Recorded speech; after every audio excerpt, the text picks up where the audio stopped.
I am Jason Hull, the founder and CEO of DoorGrow, and we have the world's leading and most comprehensive coaching and consulting firm for long-term residential property management entrepreneurs. For over a decade and a half, we have brought innovative strategies and optimization to the property management industry. At DoorGrow, we have spoken to thousands of property management business owners, coached, consulted, cleaned up hundreds of businesses, helping them add doors, improve pricing, increase profit, simplify operations, and build and replace teams. We are like bar rescue for property managers. In fact, we have cleaned up and rebranded over 300 businesses, and we run the leading property management mastermind with more video testimonials and reviews than any other coach or consultant in the industry. At DoorGrow, we believe that good property managers can change the world, and that property management is the ultimate high trust gateway to real estate deals, relationships, and residual income. At DoorGrow, we are on a mission to transform property management business owners and their businesses. We want to transform the industry, eliminate the BS, build awareness, change perception, expand the market, and help the best property management entrepreneurs win. Now, let's get into the show. I'm hanging out today with Dustin Heiner, who is successfully unemployed, according to his shirt, for those that can't see this later. So, Dustin, welcome to the DoorGrow Show. Jason, thank you so much for having me on the show. I love property managers. I'm a real estate investor, bought property since 2006. I don't know, got 30 plus properties, 750 apartment unit complexes, and hotels I invest in. And I love not doing any work because my property managers are amazing. It takes a lot of time finding the right property managers, but in the end, they make my life easier, and I love paying them. They're only one of two people I love to pay: my accountant and my property managers, because they make my life easier. I love that you have this show. I'm super pumped to be on. So thank you so much for having me. Awesome. I love the positivity because a lot of my clients get a lot of, how do we say it, shit, really, and they feel unappreciated in a lot of. So I know there's a lot listening. They're like, man, I want investors like this guy. But yeah, I love that you love paying property managers. I think I've said on one of my TikToks or reels, I said the biggest mistake landlords make with rental properties is not hiring a property manager.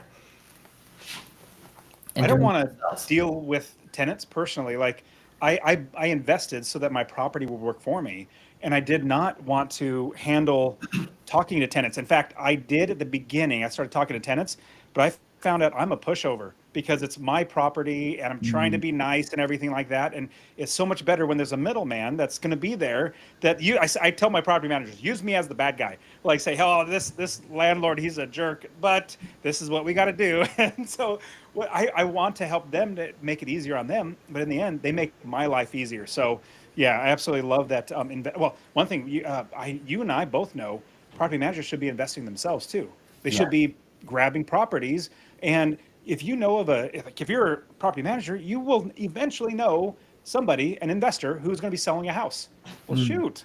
Instead of like, oh, point this over to investor, which I get lots of property managers sending me deals, say, hey, this guy's looking to sell. I'm like, great, and I'll buy it. Much better would be if you guys bought him. Yeah, absolutely. I mean, if you're a property manager, you should really understand and know real estate investing. Like you're basically the advisor for your clients to do this, and you have a pulse, an understanding of the market that nobody else has. And so, leaning on a good property manager can also be they could be an invaluable resource of knowledge. Like if you before you get into a property, one of the smartest things you could do is go ask the property managers, is this a good investment, or is this a good area, or is this a good idea?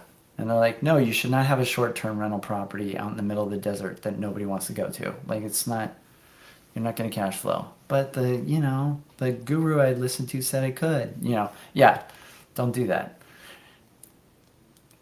I've Okay. got Yeah, no, and you're 100% right. So I personally, I've coached thousands of people to buy properties, and I like buy and hold. Like it could be long term, short term, medium term, even co living. But we're going to buy and hold these properties. I've got 5 kids, so I'll give these properties to my kids. I Yeah. started investing back in 2006, just kept buying property after property. And then I realized when you get cash flow, when you get money coming in every single month from every single property, then you get financial independence, and everything else on top of that is just gravy. And I consider my property manager my quarterback of my team. Like the football team, they're going to make me money. They're going to protect me. They're going to make sure that everything is going right. They're the quarterback of my team. And so when I find a good property manager, I hold on to them. In fact, I love find. Well, here's what I do also. So in finding a good property manager, I do interviewing. I don't just grab first person because I personally feel like it's best to, not everybody can work with everybody. Meaning somebody might not work well with me. I might have a bad personality to them. They're like, oh, I don't like this guy. He's too hyper. He's got too much energy. Mm. Or they might say, hey, this is a great person to work with. And so what I love to do is when I grab a property manager and I just keep buying properties and keep giving it to the property manager, they keep doing well. But I mean, honestly, in the end, I wanted financial freedom. And I knew that as I bought real estate, over time, the value goes up. But the biggest thing is I invest for cash flow so that money comes in every single month. And give you a case in point, your property managers are sending money. Like if you're a property manager, you're sending money to your investors, which is great because you're making money, but you're also making them money. But at the same time, imagine that money coming into your pocket. Okay. I love this. I think the clients listening to this, or even property managers just listening to this, are gonna be like, I should probably send this out to all my clients so they could listen to this because this guy knows something, and I want all my clients to see us in this light. This is a great light to see us in. So let's go back because we skipped qualifying you. Tell us about yourself. Qualify yourself. Why should investors that these property managers send this podcast episode to and say, listen to this guy Dustin, you want to be like Dustin? Why should investors be listening to you? Totally. So, you know what? I'm even going to tell you a quick story of what really shoved me into real estate investing. So, Yeah. I started investing back in 2006, but I was not born with money. In fact, I was born into a very poor family, and I did what everybody's taught. We're taught this same exact path. You go to school, you get good grades. You take those good grades and you go to college or university and get thousands and thousands of dollars into debt. And then you get a piece of paper or a degree, is what it's called. And you take that degree and you shop around and you try to find, a job, a quote unquote career from Mm. someplace. And so I'm doing that exact same thing. In fact, Jason, I get the most stable, secure job you could ever think of. I got a job in the local county government in California doing IT. So California is not going away, government's not going away, and IT is definitely not going away because I'm just like Right. risk averse. Well, at the same time, I bought one rental property. And that one rental property, I remember that check I got from the property manager. It was $317. Like, this is great. I need to buy more and more properties. But you know what happens? Life started getting in the way. My wife and I started having kids, kid after kid. Eventually, and this is what really got me to make sure I started investing. So I stopped because life got in the way buying properties.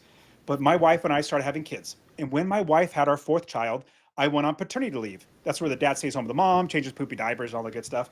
Well, after 2 weeks, I go back to work. And on a Friday at 3:30 in the afternoon, I get a call from my boss's secretary, like the top dog, and she says, Dustin, would you please come in the office? I said, sure. And I paused for a second. I hung up the phone. I thought, why in the world are they calling me in the office? Like, this isn't normal. Is not normal. And I've also seen plenty of movies. Friday at 3:30 is not a good sign. And I remembered No. a little bit before, right before I went on paternity leave, there was some rumors or some rumbling going on in the county that there could potentially be layoffs. I immediately shook it off. I said, there's no way. I've got great seniority here. My bosses think I do a great job. So I get up. Oh man. And I walk down the hallway to my boss's office. Now, this hallway isn't very long. In fact, it's kind of short. But Mm-hmm. every single step that I took, it felt like the hallway got longer and longer and longer. And it felt like my feet became lead bricks because as I was walking, I started thinking I could potentially get laid off. Well, I get down the hallway, I turn the corner, and I see my boss's door. His door's closed, and I see his secretary there, super sweet, nice old lady. She says, Dustin, would you please have a seat? And I go and I take my seat, and she's kind of sheepishly grinning at me, trying to console me with her eyes because she knows everything about what's going on. I know nothing about what's going on. Oh So I man. take my seat, and I start thinking about my life. This entire plan that other people told me, I started thinking, if I lose my job, did I just waste my life doing this? And oh my goodness, we just had our fourth child. If I can't provide for our kids, does that make me a failure as a father? Does Mm. that make me a failure as a husband, as a man trying to provide for his family? Well, Yeah. as I'm sitting there, my hands get all clammy, my forehead gets all sweaty because the nerves are just crushing me. Well, the door to my boss's office opens up, and out walks a coworker of mine with a piece of paper in her hands. She is noticeably distraught, very upset. She's not necessarily crying, but you could tell her world has been rocked. She passes by me, and my boss says, Dustin, would you please come in the office? So I get up and I go into his office and I get laid off. And Mm. this is the government. Nobody gets fired or laid off from the government, but I did. And this is the reason why I tell the story. So I take that layoff notice and I go back to my desk and I realize two things sitting there at my desk, just getting laid off. Number one, I need to get another job to be able to provide for my family. So really blessed, praise the Lord, to find another job in the same county, another department wasn't having those issues. Second thing I realized, I need to make sure this never, ever happens to me again. I need to make sure that nobody can take away my ability to feed my family. So right then and there, I said, I am an investor. It may Yeah. so happen that 100% of my money came from my job. That's now my part-time job. I'm a full-time investor. So quickly, fast forward the story. Started buying property after property after property, each one making me $250, $350, $550 a month. I still own all of them. And now fast forward, I go to my new boss after 30 plus properties. I say, hey boss, I'm laying you off. We laugh and he says, Dustin, what are you going to do? I said, I don't have to do anything. I own real estate that makes me money without even working. So last quick part of the story. Remember that short hallway that got longer and longer and longer? Well, Yeah. I would walk to and from my car to my job a mile and a half every day. I was too frugal to pay for parking. Well, this last walk, I felt like I was walking on clouds because I knew I would never need a job again because I had money coming in from my property. So for you listening, I want you to realize if you have your own business, if you're working for somebody else, if you have real estate that makes you money without even working, grows over time. In fact, every 15 years, real estate doubles in value. I mean, that alone is just should blow your mind. And then the cash flow that it makes. So in the end, what I suggest is if you make your own value coming from what you put into your own investments, i.e. rental properties, you're actually going to have a floor of income. Now, just same thing with a property manager, you get your landlords. And let's say you have 100 units. Well, you have a floor of income because that's normal income that comes in. Same thing with real estate investing. Let's say, God forbid, all those landlords just say, this is not working out, we're moving.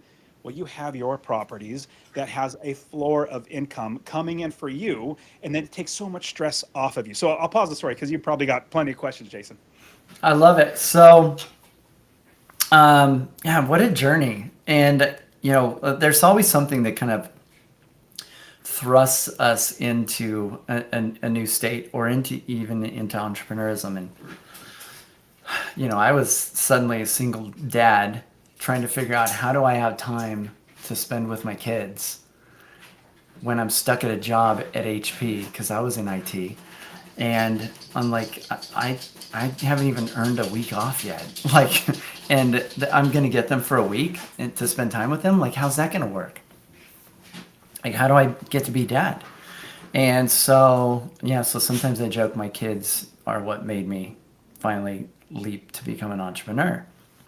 And so I love this idea of real estate allowing you to fire your boss or fire yourself from the job. And explain to people now what you do and your programs and like all the stuff that you've built since, because you've done a lot of big things. Yeah. And so I want people to make sure they understand Dustin's a badass and he knows a few things. Thanks, man. Well, here's what really happened. So as I was quitting my job 2014, 2015-ish, I was 37 years old, and I had so many people asking me how I was not working for somebody else and still making money to feed my family. I told them I invest in real estate. And they would always ask the second question, well, can you show me? And so I just started showing friends and family members how to do it. And then I realized two things. Number one, it was fun. And number two, I had plenty of free time because when you're not working for somebody else, when you're not having, like, if you're a property manager, you have many bosses. Let's say you have 10 different landlords you're working with. They have 10 different bosses. That's really what it comes down to. Yeah. And if you don't have any bosses bossing you around, you have 40 plus or more hours of your life back to do whatever you want. And so I just started helping people. So fast forward, I started a podcast, the Master Passive Income Podcast. You were on it. And that podcast in 2015, over 2 million downloads now with me just coaching. It's usually a solo show, like literally a solo show where it's just me teaching how to do this. but over 2 million downloads because I just want to give this out. Then wrote 4 books, coached thousands of people now, even have a live event bringing hundreds of real estate investors together, but all for a goal. Here's the main goal. It's to help 1 million people to invest in real estate.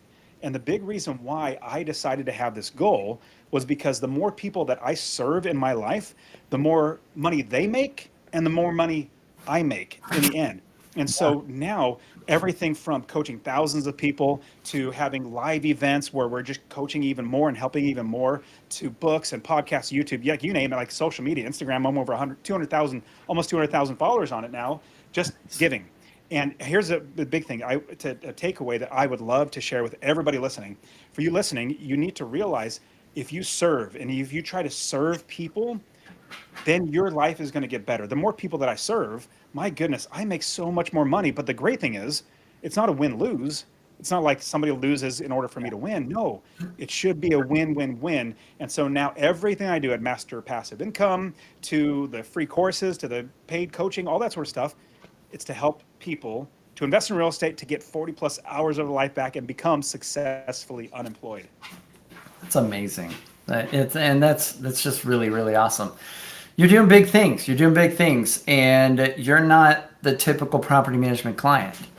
How many different property managers do you have? Because your portfolio is spread out now, or is it all 5 different states? Yeah, Five five different states. I think we have 5 main property managers. Yeah. Yeah, 5 main property managers that I work with. And how many units in total do you? So single family home, like when I say single family, 4 units and below. So I would consider anything 4 units and below being residential. We have 33, 32, 30 plus single family homes, Okay. short term, mid term, and even long term. Then we have 2 large apartment complexes. One's near Nashville, 350 units. Another one's in Chattanooga, Tennessee, 325 units. And so we have great property managers for those properties. Then also I've invested in some hotels, and so we have the management company for that. But what I found, and this is the number one thing that I teach all my students, lots of them, because here's what the first thing they always say: hey, Dustin, I found a great city to invest in. I've already got 5 realtors sending me deals. I say, whoa. Let's say you bought one of those properties. Who's going to manage that? And they said, I don't know. I said, come on, like you're putting the cart way before the horse. Realtors are the last thing, because you need to make sure that the business is going to run perpetually without you, because the last thing you want is another job. In fact, this is the one big thing that I see when a mom and pop investor, somebody buys one property and then they buy a second or third, maybe they get to 5, 6, maybe 7 or 8, and they're managing it themselves and they cannot scale. And I know your audience, everybody knows about scaling, because you want to scale your business, the property management business.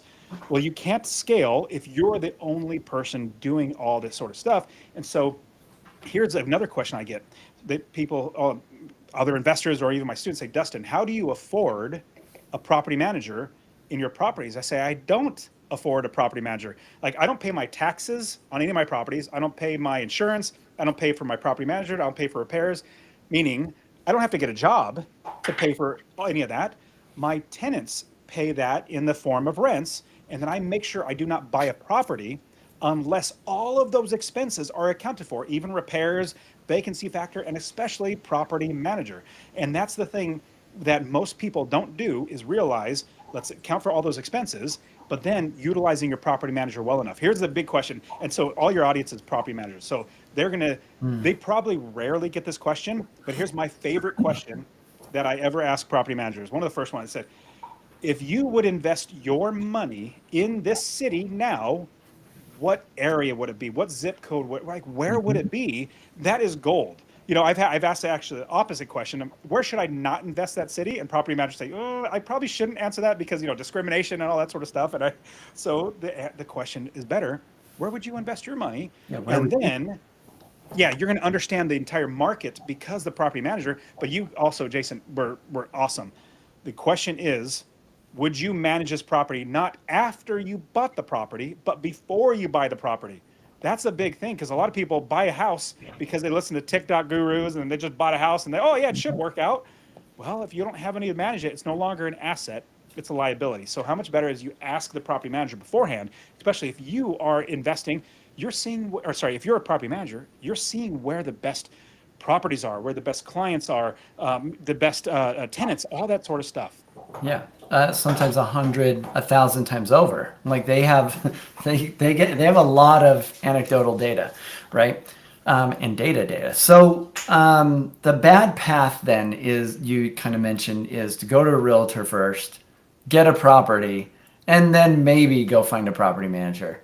That's a really bad path, and that's kind of the default path that a lot of people would go down, and they're just headed towards a potential train wreck. Odds are that the realtor's incentive is not to just get you into the best investment No, solution. it's to sell a property. That's all it It's is. to get the most money on a deal. Yeah. And then you're picking this property and you have no idea if it's going to work out. And then you might not even realize you need a property manager. And you're saying start with the property manager, Absolutely. ask them the area, get their advice and clarity, and find the property manager that you would want to be able to manage this. Like find a good property manager first, and then make some good decisions. Then make some let them help you make some good decisions. How I would explain it is I'm going to find the experts, and it could be also definitely a property manager, but think of also inspectors,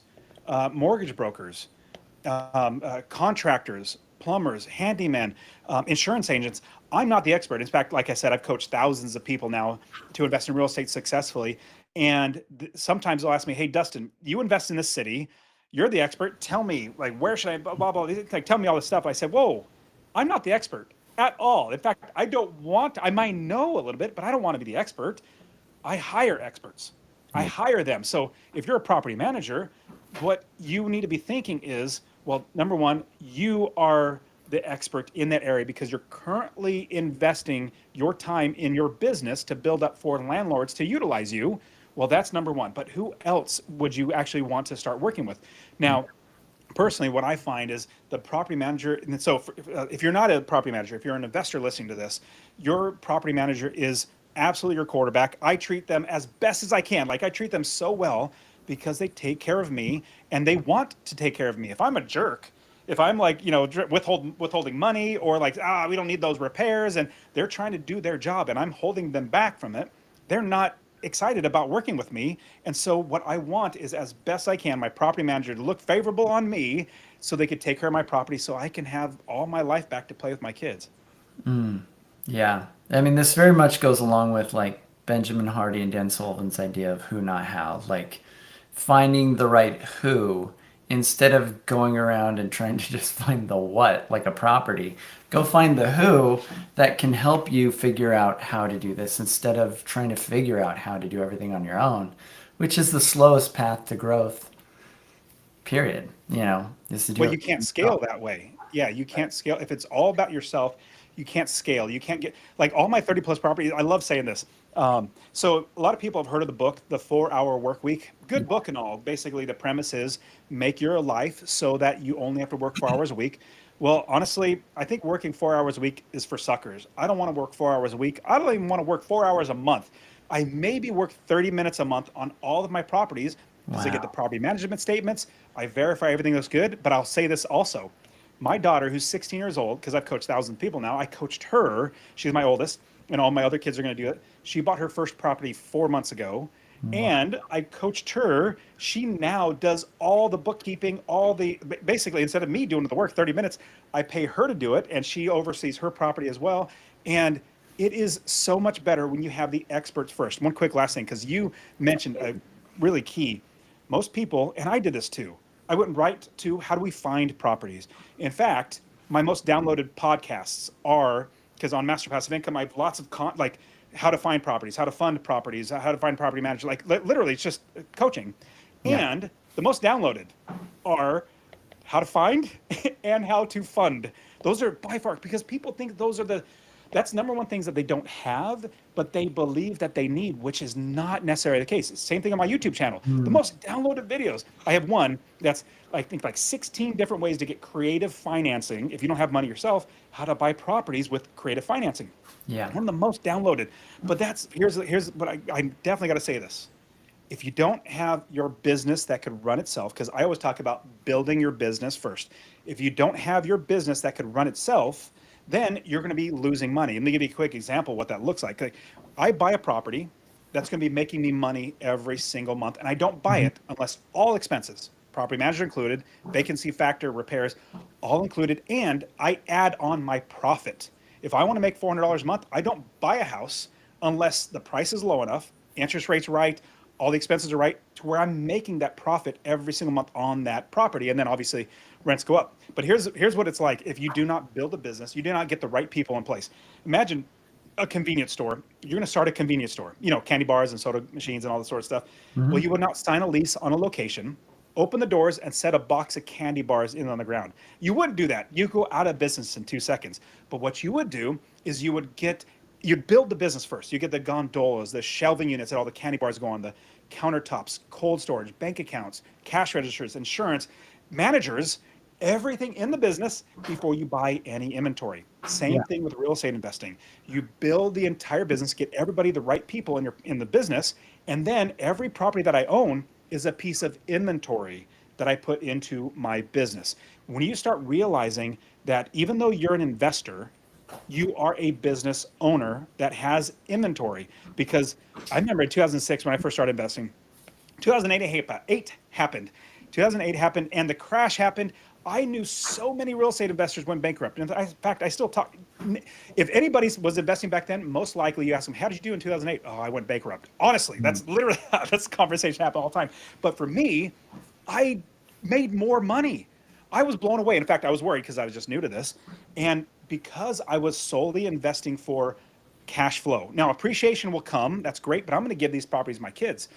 But I was solely investing for cash flow, $500 a month, $600 a month. And because of that, sadly, they had to get foreclosure because of the economy and all that sort of stuff. But what did to the pool of renters? The pool went up. So there's more demand, supply's the same. In fact, I just buy properties and there's more renters. So my rents went up. I made more money in the crash when everybody else was going bankrupt because I was Mm. solely investing for cash flow. Let me say one more thing because I definitely want you to jump in. One more quick thing. Imagine that candy bar that you would buy to sell.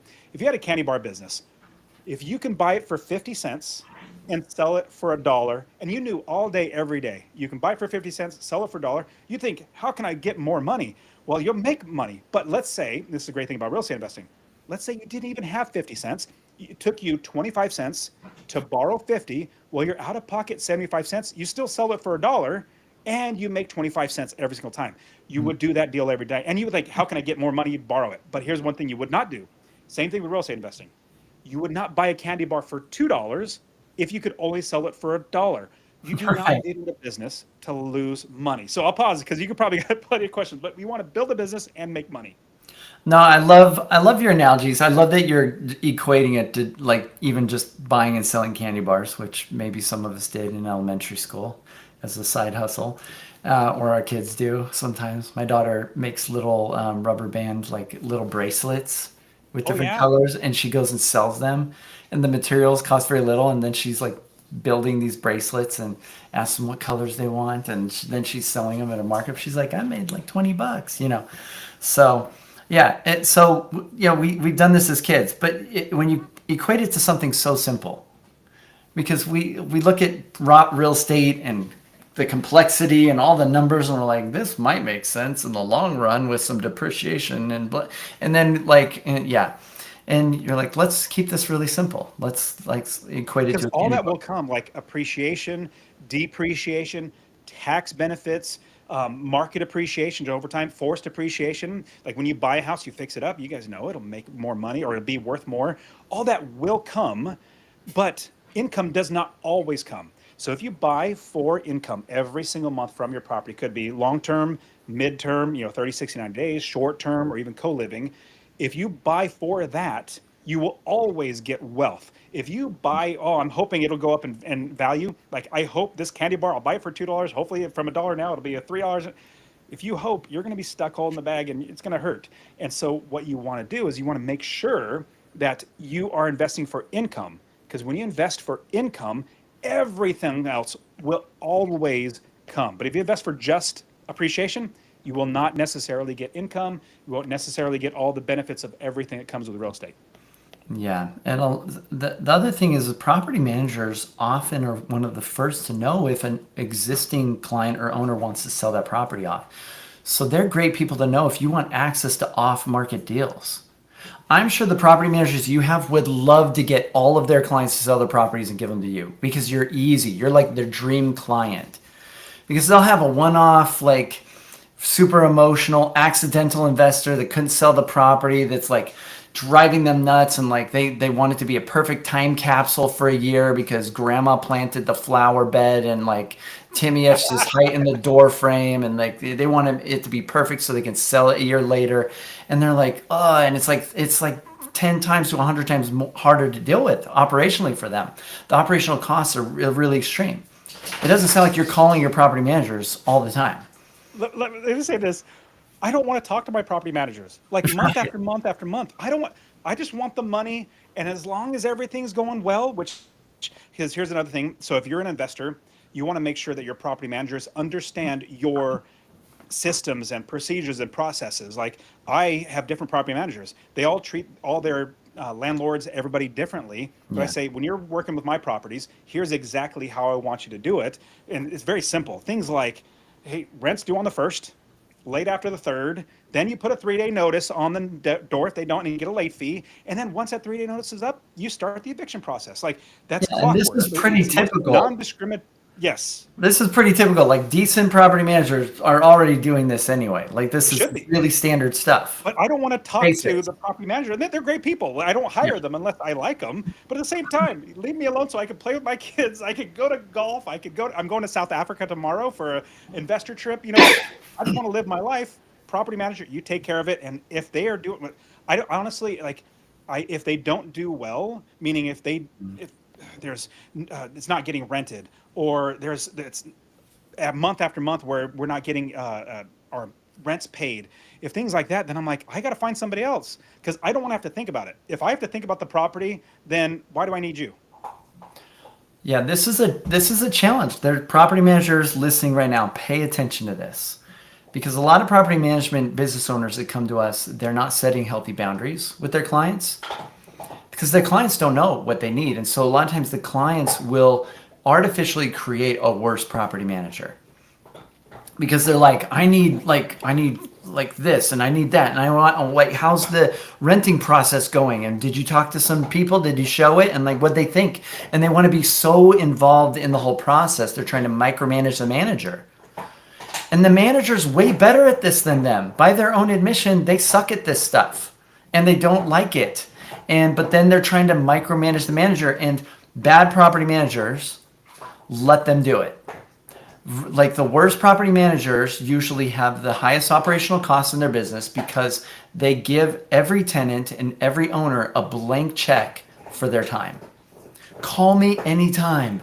And they phone system set up so you can call them anytime and ask any question, and they don't have a good system. And so then they're wondering why they have. I had a client come to me once with 600 units under management in their business, and they were making $0. Property management can easily be death by a thousand cuts. I have seen inside thousands of property management companies, and there are a lot that are making very little money. And then like my wife, Sarah, she had a property management business with 260 units. She was pulling in 60 to 90% profit margin. It took her, it was a part-time job for her really. And she moved to Austin with me, and she managed these remotely. And these were C-class properties in Pennsylvania. We're talking $1,000 rent or less. This is like ghetto, like difficult tenants, difficult situations. And she had such strong boundaries and such good relationships with their owners in setting those boundaries that if they got needy or whatever, she would tell them that she was going to fire them. And they were desperate to keep her because most property managers suck because of some of these reasons. And so she set really strong boundaries. And so her business was easy. She eventually installed one part-time person, boots on the ground, to help her open a property, show property, whatever, because she couldn't be there to do that and to pick up the mail. And she had 60 to 90% profit margin. It's like ridiculous. And so this is one of the trainings we have in our platform that we coach clients on. But property management could be death by a thousand cuts very easily. And so it's important to not only do, like, it's just as important for you, it's just as important as it is for you to find a good manager to partner with, for them to find good clients to partner with and to be picky about their clients, or to at least set better boundaries and expectations with their clients to help them be more like you. Absolutely. And it has to be a mutually beneficial event where you guys are working together, event, just a relationship. And like I said in the very beginning, I try to serve as many people as possible. The more people I serve in this life, the better my life gets, the better their life gets. And as long as it's a win-win, in fact, one of my property managers, I pay them 12% of the rent. And the rent used to be, yeah, like so this is when I first started investing in, it was in Ohio in 2006, and prices of rent were like $500. So from 10% to 12%, it was like, $5. And I was like, yes, go ahead. Now these are renting for $1,000, but it's a hard area. It's like D plus C minus. I mean, it's a really rough area. In fact, I don't suggest any of my students invest there anymore because it's Right. really, really rough. It's hard to find, like, this property manager. I found them diamond in the rough. Worked with them for 10 years, and then he retired, and his daughter took over, so she's doing great too. But all that to say, what you need to do is, as you're hiring, finding a right property manager. So if you're an investor and you're trying to find a right property manager, you really need to make sure that you're paying them accordingly. That's gonna, like I said, Yeah. 10% to Don't try twelve to percent. cheap out on them. Yeah. Exactly. Exactly. Like, they're going to make my life easier. What I need to do as an investor, if I need to pay more for a property manager, I need to buy the property for less. I don't buy the property unless it pays for that Mhm. good property manager. If I have to pay 15% for a good property manager, I don't buy the house unless I can afford that 15%. And in the end, my property manager in that one specific area that's like D plus to C minus, I don't talk to her because she's so fantastic and she just doesn't bother me. I just let her run with it, and she does such a great job. And so it's just such a great beneficial environment. Yeah. Love it. I'm biased, but I believe DoorGrow creates the best property managers because we help them figure some of these really simple things that they need to get dialed in. Sometimes they can't even see. Like, one of the things we've been rolling out with clients is a three-tier hybrid model because different investors have different strategies. There's really three psychological profiles of buyers that are taught in pricing psychology, and those are the cheapos, the normals, and the premiums. And so you need a pricing model that is a better fit for them. And the cheapos usually are really hyper concerned about price. They're not really focused on the long term as much. They're short sighted, and so they're looking at what's the lowest fee I could get, and they're like cheaping out, and they're making some big mistakes in the long run. Maybe. Let me add one thing with the cheapos. The cheapos will be the worst clientele. They will be the Yes, most problematic. It's just how life is. In fact, I'll operational give you cost is the highest with the cheapos, and so absolutely. so one of the things that we coach our clients on is to make sure that they have these pricing models that balance between the a la carte of a cheapo, and like you're going to pay for everything extra so that because then they're trying to gamble against the house.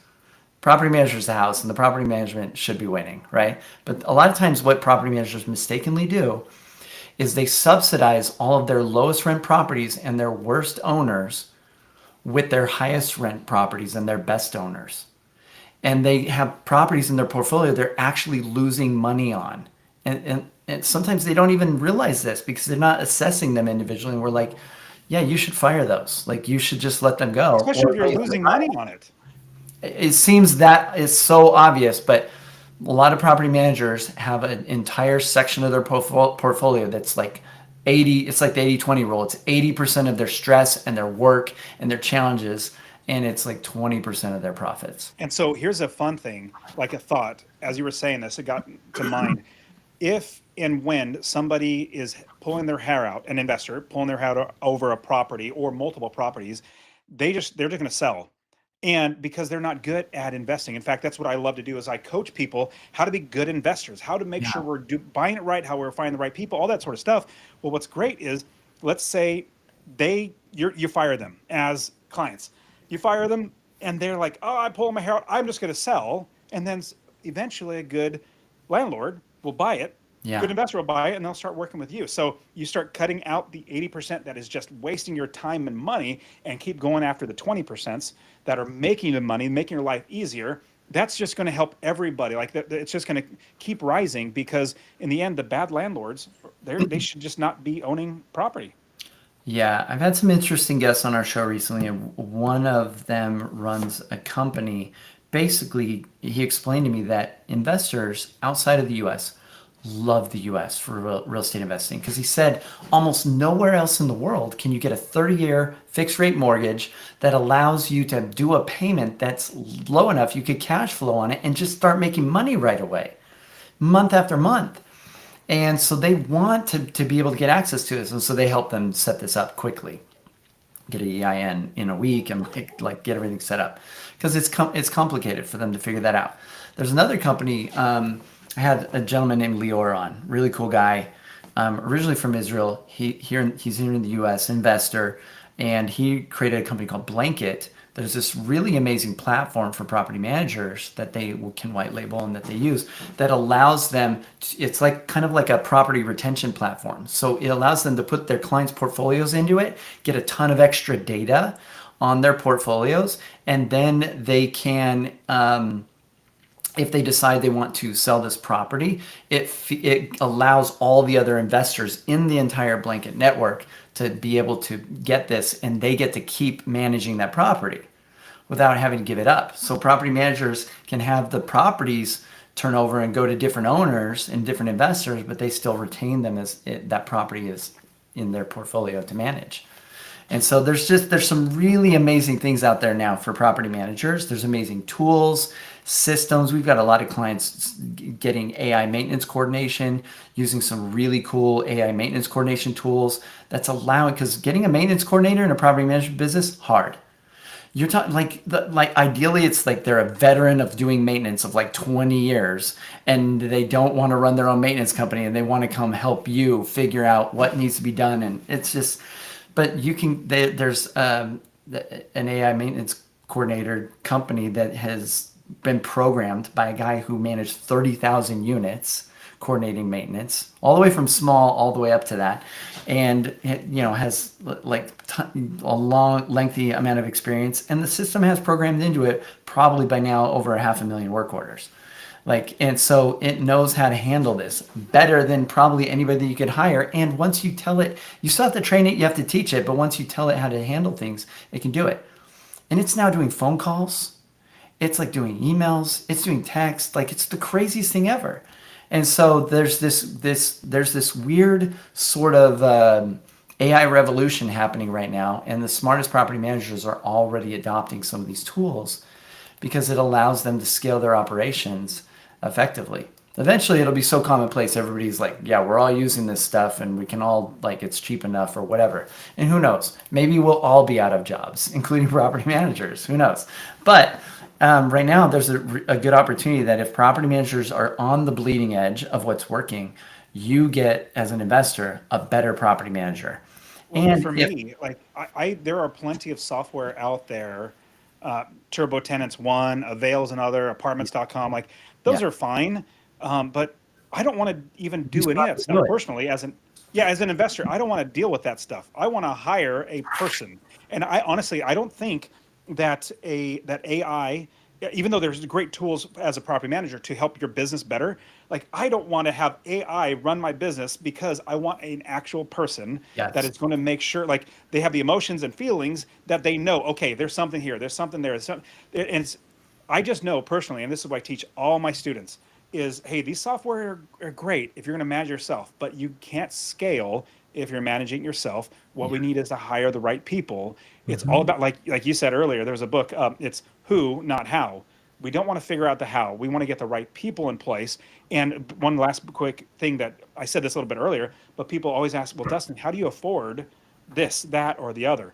And the way I don't afford it, I make sure I don't buy a property unless all those expenses are accounted for, like the property manager, to taxes, insurance, and even my profit. I make sure that is in there before I buy the property. Yeah, we have a ROI calculator that some of our clients use that we built out that already has their fees built into it so that the investors can see what are the benefits of this? What are the tax benefits? How does it cash flow? Like all of this. And then, yeah, and in that, if it's not going to math out, then you just change how much you're putting down, or or you're getting a different property, right? And so, but the property management fees, if you're smart, should already be built in. Absolutely, 100%. And on top of that, again, I have to say your profit. If you're just guessing how much profit you're making, in fact, I always like to be conservative in my expenses higher so I don't Hmm. get surprised. Oh man, I Right. didn't have this, Totally. or my revenue or the income from the rents. I estimate it or be conservative on the lower end. So if I could rent it for 1,300, I run my numbers maybe at 1,250, maybe 1,200, just so I'm not going to be like, oh man, I can't make any money out of this property. Because trust me, it's really easy to overlook something if you're not hiring experts. Like my property managers, they know. Here's a good property manager. I'll say, hey, property manager, I'm looking to buy this property, number one Happy Street. Tell me about it. Will you rent it? How much will it rent for? What's the vacancy factor? Will you manage it? What's the clientele like? Unless great ones will say, oh, you know what? I know that area. In fact, I have a property like one or two streets over. We Yep. were trying to rent it for 1,400. Zillow said 1,400, but we couldn't rent it for that. We got 1,300 for it. That's gold. That is so much better information for an investor Mm. when a property manager he or she knows exactly what's going on in there on the ground, and that's going to make sure that you're doing everything right. So when you hire the experts, they're going to make sure you do it right because, especially property managers, I would say realtors, we said that a little bit earlier. Realtors just want to sell. They just sell for the highest amount. But Yeah. your property managers, for the longevity of that property, they're taking care of it. They're constantly making sure that it's working for you. So always ask them before you buy the property. I love that. This is a great message, Dustin. I really appreciate you coming on and sharing this. I'm pretty confident that our clients and property managers listening to this are gonna be like, man, like every investor should listen to do what Dustin says. This would make our lives so much easier, and it makes them feel so much more valuable as a property manager. So I appreciate you sharing a positive message to everybody, here on the Dorgo Show. Um, what anything else that imparting that you would like to say to property managers that might be listening? Yeah, so one thing that I mentioned a little bit earlier is having a floor of income that's outside of whatever your job or Yeah. work, your business, having a floor of income coming in. And what I planned on was I asked my wife, how much money do I need to make every single month in order for me to quit my job? Like what's our expenses like? And I remember the number, plain as day, $4,200. Hmm. Insurance, mortgage, food, like you name it, everything, all of our expenses. I thought, okay, Which to would become probably be financially double independent. nowadays. What's that? Which would probably be double nowadays. Oh, probably, probably, yeah, definitely. And so I said, okay, this is just math.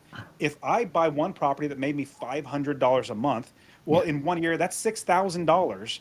10 properties, that is $5,000 a month. Okay, I got 10 properties right there. Then it covers it. That's $60,000 a year in income. 20 properties, that is $10,000 a month. That's $120,000 a year. That's passive. That's cash flow. Yeah. That's after expenses. And I thought, my goodness, all I need to do is hit that certain number. And then once I do, I don't have to work anymore. But here's the great thing. I Yeah. had 40 plus hours of my life back that now I only build businesses that affect me and my family as opposed to working for somebody else Mm. or, having 10 different bosses that are just I'm pulling my hair out. Now, let's say you had properties that of your own and you had your own property management company, you can fire those landlords that are taking up so much of your time. You're making $5 a month. It's like, it's not even worth it. Fire Yeah. them because you have a floor of income. You are able to move forward. So in the end, when you're investing in real estate, you're going to be able to have a floor of income, which is so much more amazing because you have so many more options. Options are what's going to help you to make sure you scale and level up in life. Love it. Yeah, I think it's there's few things investment wise that can have as big of a return as having a business. So property managers listening, cool, build your business up, grow that. But if your primary goal is just to get more doors, that's to manage for other people. That I think you're making a mistake. Like your primary goal should be, since you know real estate investing, and they say invest in what you know, you should be stacking your own doors. You should be investing and putting that. It's a much better store of income for the long term, and it's going to grow. And it's also, if you're making a cash flow, you've already got the systems, you got everything. Like you would make way more money on those units. So you should be building up your own real estate portfolio. One of our clients, he fired most of his third party clients because he just focuses on using his property management business now as a honey pot or a fly trap. People come to him and say, "Hey, I've got this rental property." He's like, "Cool, let me scare the crap out of you of the tax liability if you ever decide to sell it. And maybe you should just, do seller financing with me," without talking about seller financing. Right? And so he's just got all these properties. He's just stacking doors and he's making so much money, right? So if you're listening and he's in our program, come be in our program. You get to hang out with this guy and other really amazing people doing amazing things. But if you're a property manager, build your business up, yes, but also build up your real estate portfolio because you're one of the best at this. You're an expert at this. And that puts you in a state of integrity anyway, like if you believe in this stuff. And then build up your portfolio of clients' Hey, portfolio. Jason, would you mind if I gave everybody a real estate investing course completely for free just for listening to the show? I would not mind that at all. Awesome. Like I said, my goal is to help 1 million people to invest in real estate. I want you to invest. So get my real estate investing course completely for free. If you text the word rental, RENTAL, rental to 33777, rental to 33777, I'll literally give it to you for free. Or you can go to masterpassiveincome.com/free course. All one word, /masterpassiveincome.com/free course. I'll show you how to find, if you are investing in your area, that's great. But let's say you want to go in another area. I love investing out of state, 5 different states now that I'm investing in, how to build a business everywhere, anywhere in the country, how to scale to become financially independent. You can also find me quickly. I'll just share that Master Passive Income, the podcast. Like, I just love giving out so much more coaching on the podcast. I've had people binge the entire 400 episodes now, Jason, binge all of them and like DM me on Instagram. They'll say, "Dustin, just from listening to your podcast, I started investing in real estate." I'm like, yes, that's exactly why I have the show. So yeah, one quick last thing. If you want to DM me, the Dustin Heiner on Instagram. I love chatting with people. I love helping people. And in the end, when we all invest in real estate, everybody wins because we have great properties that people need to rent. We make money, property managers make money, we have a floor of income coming in, but in the end, my goal is to help 1 million people. So it's just another way that I can serve. But honestly, in the end, everybody wins. I love it. So they can text rental to 33777. They can go to masterpassiveincome.com/free course. Correct. And they can go to masterpassiveincome.com to check out your stuff. And then the Dustin Heiner, Heiner. Correct. More than likely, you'll find me. I'm probably the Dustin. Like if you just type that in. But man, I've been working really hard at Instagram. I find out I actually kind of like it. Oh, I do like it. I'm almost 200,000 followers now. I didn't buy any of them. Like literally just hard work, putting in just great content, helping people. You're crushing it, man. I'm at 8,000, so I got to figure out how to 10x my goal to that. So I'm working on that too. So We could definitely chat some more. I could show you at least some insights of what I've done. But right. No, it's been great. I would love if your entire audience, all your property managers realize, let's just, it could be as simple as once a year, you just keep one for yourself. You find one, you buy it, and just year after year, you get more and more properties. I think that's a minimum. You should be doing one a year. So how do we start matchmaking your best investors that get it with my best property managers that get it? This is something for us to think about maybe offline. I don't know. Yes, we could definitely chat through. What it really comes down to is areas. Areas like what cities are they investing in? But let's definitely chat because I think we could have a really good way. Because in fact, while we were on this call, I have Slack, and that's where the community. I've got thousands of students now, but we're in there chatting. I saw one note pop up. Christina, she's been with me for years and years and years. She's doing really well, and she was like, "Oh man, in Cleveland." Like I have this property manager, I'm not going to name their name. They're falling apart. I need another property manager. And so what it really comes down to, maybe you just help me and know where they're managing, and then I could just point them to my student. Or tell that person, if any of your investors see this episode or whatever, tell them to get their property managers to go talk to DoorGrow. Just say, hey, look, you're not doing a great job. I'm actually considering finding another property manager. I think you should go listen to Jason and go talk to DoorGrow and get That's your a shit fantastic together. idea. Absolutely. Because here's the thing, property managers do not wake up in the morning saying, I want to have a shitty business today. But most property managers suck. So where's the disconnect? The disconnect is they don't have the right strategies for growth. They're trying to do a bunch of digital marketing. There's very little search volume of people looking for property managers online. And usually the ones that are the worst. They're the cheapest owners that view them as a commodity. They're at the end of the sales cycle. Word of mouth usually captures all the good stuff. So these are the shitty scraps that fell off the word of mouth table. And so they're spending money that they don't really have to get clients that they don't really want. And then they have these portfolios that are really difficult to manage. And so then customer service is the first thing to go out the window because they're struggling. And I call it the cycle of suck. Take on any client, you have bad clients. You take on bad clients, you have bad properties. You have bad properties to deal with, the tenants are not going to be happy. So you have bad tenants. And then you're going to have a bad reputation. And then what does that do? Helps you attract more bad owners. And so this sums up the whole industry in aggregate. And that's our mission at DoorGrow, is to disrupt that cycle of suck. And we have a different cycle, a cycle of success, where you're filtering at each stage and improving things at each stage. So, yeah. Fantastic, man. I'm super pumped. I'm glad you're doing this because we need good property managers, and property managers need to be buying properties themselves. So I appreciate having me on the show, man. Awesome. Thanks for being here. All right. So appreciate Dustin hanging out with us. If you felt stuck or stagnant and you want to take your property management business to the next level, reach out to us at doorgrow.com. Or if you're an investor and you're tired of your property manager, but there aren't any other good ones either, then send them to doorgrow.com. Also, join our free community just for property management business owners at doorgrowclub.com. on Facebook. And if you found this even a little bit helpful, don't forget to subscribe and leave us a review. We'd really appreciate it.